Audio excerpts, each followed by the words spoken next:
Okay, so it's always a fun day when a package comes in the mail from eTrailer. This is a package that I requested specifically to add to my daughter's Lexus SUV. She has a Lexus NX 200. This is a little turbocharged SUV that they make. Very cool little SUV, very reliable, very smooth, comfortable, just a great car, especially considering she's a nurse and, you know, she works where the babies are and she does a very important job. And traveling to and from work, she deserves something that's comfortable, something that's luxurious. And considering the fact she's gonna be spending more time on the road, it's definitely something that she is gonna be able to utilize with her Lexus. So, guys, this is gonna be a cool install video. Hang tight, I'll be right back.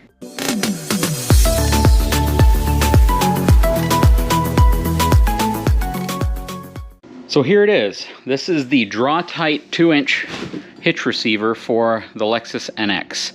This is a very robust hitch system. One thing you want to keep in mind though with this is just because you have a sticker here that gives you the capacities of this specific setup doesn't mean that the vehicle itself has the capability to meet these specific numbers. Let me give you a better idea. So this basically says it has a 3,500 pound maximum towing capacity and a 350 pound maximum tongue weight capacity with a standard hitch. If you're using a weight distribution hitch, it has a 4,000 pound maximum towing capacity and 400 pound hitch weight capacity. That's fine and dandy until you realize that the Lexus NX has a 1,000 to 2,000 pound maximum towing capacity. So just because your hitch has a sticker on it that gives you capacities does not mean that that's what your tow vehicle is capable of. You need to understand both. In the case of this receiver, it is definitely more capable in terms of payload and tongue weight than the vehicle it's going on. You never want to exceed the vehicle it's going on. You can kind of disregard that. It's good to know that this is strong enough if it was tied to a vehicle that had that type of capacities. But again, the Lexus NX is relatively lightweight in terms of its capability to tow anything or haul anything. So this is what's going on though. This is a really simple install generally, so we're gonna try to kick this thing off. I just have to remove a couple bolts underneath the back of the truck first. Okay, so I have the hardware pack opened up here. You can see it comes with 4 bolts as well as 4 of these concaved washers. They have a little bit of a bowl shape design to them, and as you tighten them, it essentially compresses and creates like a lock washer. Very good design, works very well. So there's only going to be 2 on each side to secure this underneath the vehicle once we drop the exhaust hangers down, and we kind of sandwich this in between in that area. Okay, so we're underneath the back of her NX 200, and what we're going to have to do is unbolt these 2 bolts. This is some of your tie-down connections if you're going to be strapping this to a trailer, and it's also where your muffler hanger is on the left side. And we got to do the same over there on the right side. Pretty simple to do, just have to take the bolts off. Once we do that, we'll be able to drop this down enough to be able to slide the bracket underneath here so we can bolt it all back in place.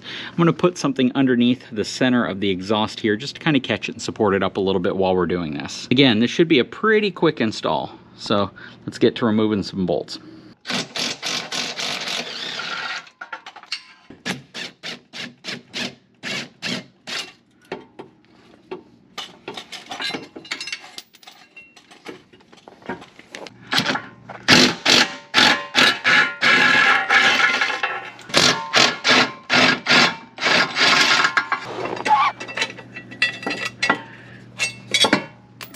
There we go, we got all 4 bolts out. The exhaust is just hanging here actually. So the next step is to slide the receiver underneath and sandwich it where these brackets are. So let's go ahead and get the receiver over here. Okay, so the next step is to take the receiver. What we're gonna do is we're gonna slide the right side in first and then the left side, because that's what they say to do in the instructions that I saw. So should be relatively easy. And again, we're just sandwiching it between the muffler mounting bracket plate.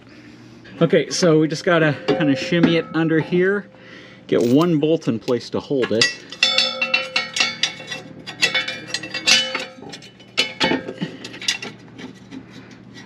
Okay. Okay, got that one started.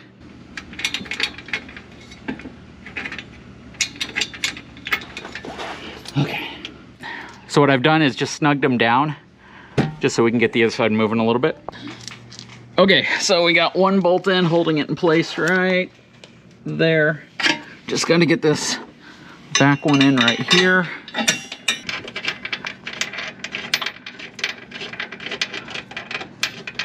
All right.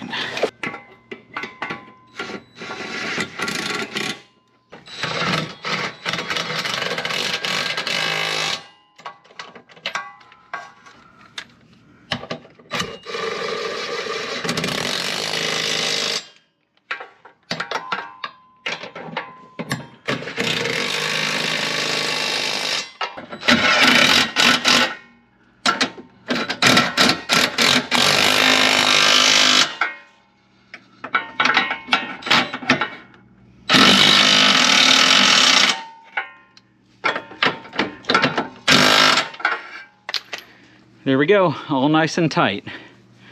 Now, we got both sides secured under here. There we go. That's all it really takes. Just take the 4 bolts out, put 5 in, because you put 3 in on that side and you put 2 in on this side. It sandwiches right in between the actual hangers. On eTrailer's video, they have a strap that they put underneath the muffler to support it. I didn't think that was needed. I had this case here just in case it seemed like it was going to drop down too low. It just drops down just low enough to be able to get everything in there. So I don't necessarily think you need to do that. If you want to do that as a best practice or maybe a safety thing, you can definitely do that. This system is very light, so I was able to easily manhandle it into place where it needed to be, but I like how it looks. It's subtle. And again, this is going to be great for hauling a bike carrier, a small U-Haul trailer, you know, just small stuff that you might need to carry with you if you go to the store and you have to pick something up real quick and you have a small, you know, 1,000-pound utility trailer behind you. This is the type of thing you can use. Just keep in mind that there is no trailer brake controller and there is no 4-way trailer connection for brakes. So if you use a trailer, it really isn't going to work with brakes unless you run a brake line back here. But in terms of like a cargo rack or perhaps a bike holder, something like that, this would be perfect. Matter of fact, we have both a bike holder and we have a cargo rack. We can check on it. Okay, so the first thing we're going to put in is a standard Reese 3.5-inch drop hitch. So that's good for 5,000 pounds, which is well above what we would ever put on this vehicle. So that's what it looks like with a hitch. Let's take that out. Now we're going to throw a cargo rack on the back.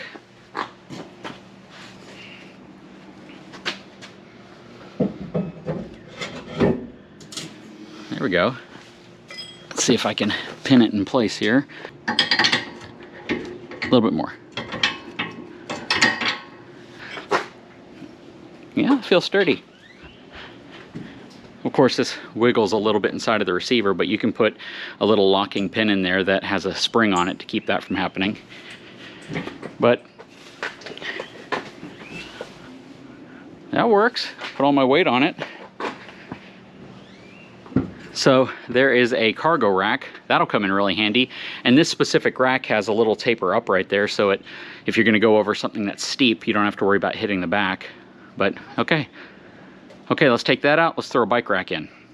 All right, and finally, here's the Inno bike rack that you guys saw us do a video on a while back, loaded on the back of the truck. This is an awesome bike rack. It doesn't touch the frame, it just clamps down around the tires. We're gonna go and put it in here because it will get a lot of use on the back of the Lexus.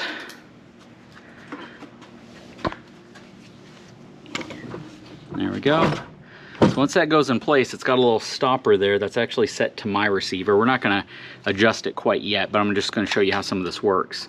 So that stopper prevents it from going in too far, right there. And then once it's in place, you simply take this locking cover right here and you put it around the back, tighten it right here, and it tightens itself into the receiver. So of course you're going to use the pin, but this essentially turns it into a much more solid connection. So there's very little movement right there, and it works really well. So you can move it quite a bit, and you can see it doesn't translate to any kind of rattle inside of the receiver. So that's really cool. That's what it looks like. Very cool setup. And again, the receiver for this vehicle, it's not very expensive. I'll put a link to it in the description of this video from eTrailer.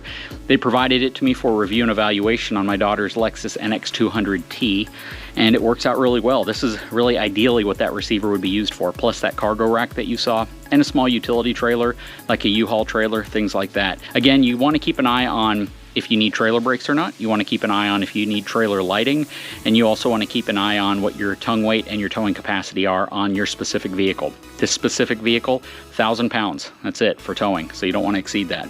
Anyways, guys, I will put a link in the description of this video to this product. They carry all sorts of add-on trailer receivers for all different types of vehicles. If you need one for an Explorer, for a Durango, for a pickup truck, if you're currently using one that mounts to the top of your bumper, this is definitely a better alternative, and a great place to shop, eTrailer. Anyways, guys, I hope you enjoyed the video. If you haven't had a chance, please take a moment, subscribe to my channel, give me a thumbs up, and we'll talk to you again very soon.